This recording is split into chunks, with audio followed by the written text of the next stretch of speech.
apóstolo, alguém enviado em uma missão. Está tirando referência. Se quiser ler, depois você lê na sua Bíblia. Alguns requisitos podem ser destacados para alguém ser um apóstolo. Primeiro requisito, ter estado com o Senhor. Todas as pessoas na Bíblia que foram chamadas apóstolos eram pessoas que viram Jesus. E Paulo viu Jesus também, ele conta que apareceu para ele, né? No caminho de Damasco. Então, esses são os apóstolos. O primeiro requisito é esse. Ter sido uma testemunha da ressurreição de Jesus. Outro requisito, ter visto o Senhor.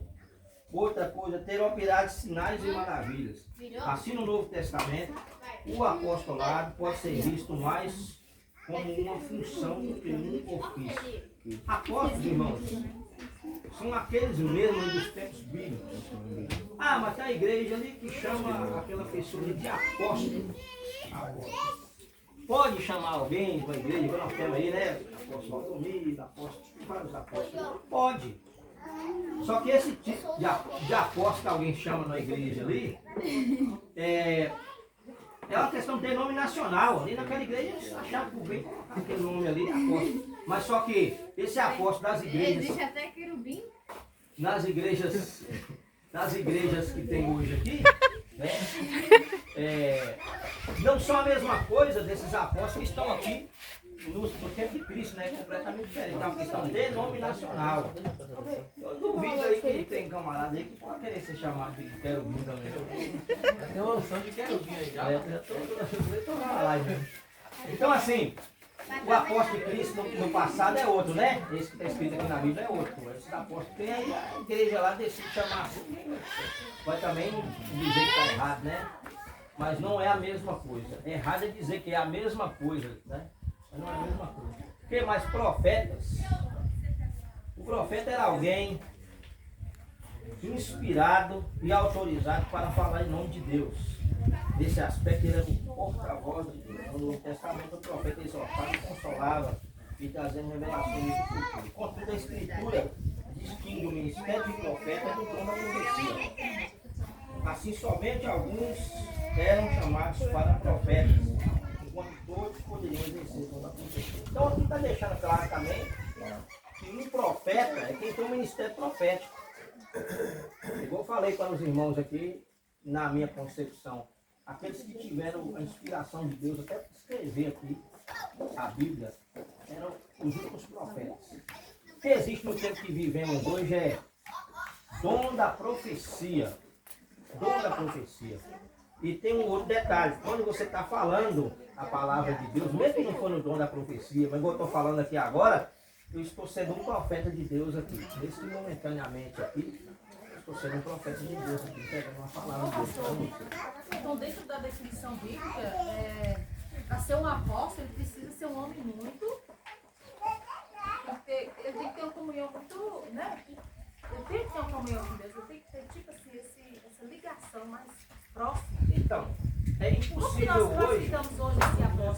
É impossível hoje ter um apóstolo... É impossível hoje ter um apóstolo de acordo com os padrões bíblicos. É impossível, pelos requisitos que nós vemos aqui. Não existe. Agora, os apóstolos que existem hoje são títulos dados por uma questão denominacional. A igreja que fala que está achando apóstolo, né? Mas esses apóstolos que tem hoje aí, eles não são a mesma coisa que esses apóstolos que tem no passado aí. Quando a gente pega a história de Paulo, a gente vê que ele foi um apóstolo, né? Foi. Ele encaixa dentro dos requisitos. Foi apóstolo dos gentios, né? Paulo. Então, assim, aqueles lá eram apóstolos genuinamente baseados e de acordo com a palavra. Os de hoje não. O título ali, reverendo, apóstolo, ancião, isso aqui é uma questão denominacional, né? Denominacional. Por exemplo, vamos baixar para o primeiro cargo na igreja, né? Hoje o camarada começa a cooperar na igreja, nós chamamos de cooperador. Tem algumas dentro da igreja que chamam obreiro. Tem outras que chamam auxiliar de escala. São questões denominacionais. Aquele povo ali entrou em um acordo e chama daquela forma, né? Nós não vamos condenar e dizer que eles estão errados e nós estamos certos. Vamos deixar para lá. Só que também tem que deixar claro. Uma coisa é uma coisa, outra coisa é outra coisa. falamos aqui sobre o profeta evangelista, alguém cujo ministério é centrado na salvação de almas. Pastores e mestres, o pastor possui a função de apacentar, enquanto o mestre é a função de ensinar. Todos esses aí são dons que devem ser utilizados, dons ministeriais, para quê? Para servir a igreja. Para servir. Número 2 aqui, o serviço de diáconos e presbíteros. Quem quer ler esse ponto 2 aí? Serviço de diáconos e presbíteros. Fala da gente aí. Qual é mesmo? O serviço de diácono. O Novo Testamento mostra como o diaconato foi instituído. O sentido do verbo grego diácono é servir. E ocorre 37 vezes ao longo do Novo Testamento. Esse significado aparece em Atos 2, 6, 2. Da mesma forma, o substantivo grego diaconia ocorre 34 vezes no texto neotestamentário. Ele também aparece com esse sentido de servir. Em Atos 6, 1. À luz do contexto de Atos 6, observamos que o diaconato era um serviço dedicado mais à esfera social da igreja. Por outro lado, o presbítero, traduzido por presbíteros, ocorre 66 vezes no texto grego no Novo Testamento, em Atos 14, 23. O termo é usado para se referir aos anciões que presidiam as igrejas. Esse mesmo sentido é usado por Lucas em Atos 20, 17, quando Paulo se encontra com os presbíteros de Éfeso. Dessa forma, o presbítero era alguém que supervisionava, presidia ou ainda exercia missão pastoral. Diácono, Atos 6, né? Tem um problema que surge na igreja, nós estudamos isso na lição passada. As viúvas dos gregos estavam sendo desamparadas. E os presbíteros, cuja função era pastoral, era a palavra, né? Era apacentar, era a questão supervisionar.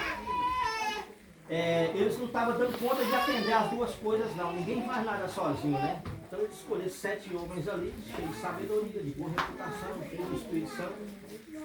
E tem ali os nomes lá, Nicanor, tem Estevão, os mais falados aí, mais alguns. E esses homens aí, eles cuidavam dessa questão social da igreja, a função do diácono.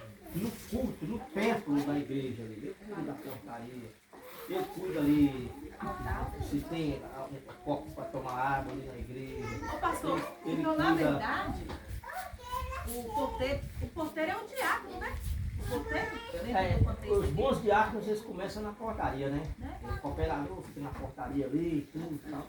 Então quando eu era diácono, eu ficava na portaria da igreja, eu ficava concentrado, focado no olho do pastor. Quando eu pensava, quando eu fazia assim na igreja, eu chegava já né? Entendeu? Ficava de olho, ficava atento assim, a quem está aproximando da igreja, o carro dos irmãos lá fora da igreja, e a gente levava ceia para as pessoas. Eu fiz um trabalho de diácono, assim, foi muito bom. Foi pouco tempo, eu tenho saudade de ser um diácono de novo. Para mim é o ministério mais gostoso de se fazer para o Senhor, o diaconato, né? O tempo foi muito bom. Mas aí, essa é a função do diácono na igreja. E fora da igreja, né? Do templo, por exemplo, ali, ele vai dar notícia de quem está passando a necessidade, tem que ajudar com seus olhos, né? Do ministério, dos presbíteros, do pastor da igreja, nessas questões todas ali, esse serviço, assim, esse contato com os irmãos, assim, essas questões todas ao diácono que resolve isso aí, né? Que se aproxima, então ele é para cuidar disso. Então hoje a gente concentra muito assim, no pastor e tal, porque nós estamos com uma escassez, né, de diáconos também. Fala diaconisa, você é diaconisa. Então eu ia lembrar isso, que a Assembleia de Deus não existia diaconisa há um tempo atrás, né? E atualmente já existe o Ministério para as Mulheres.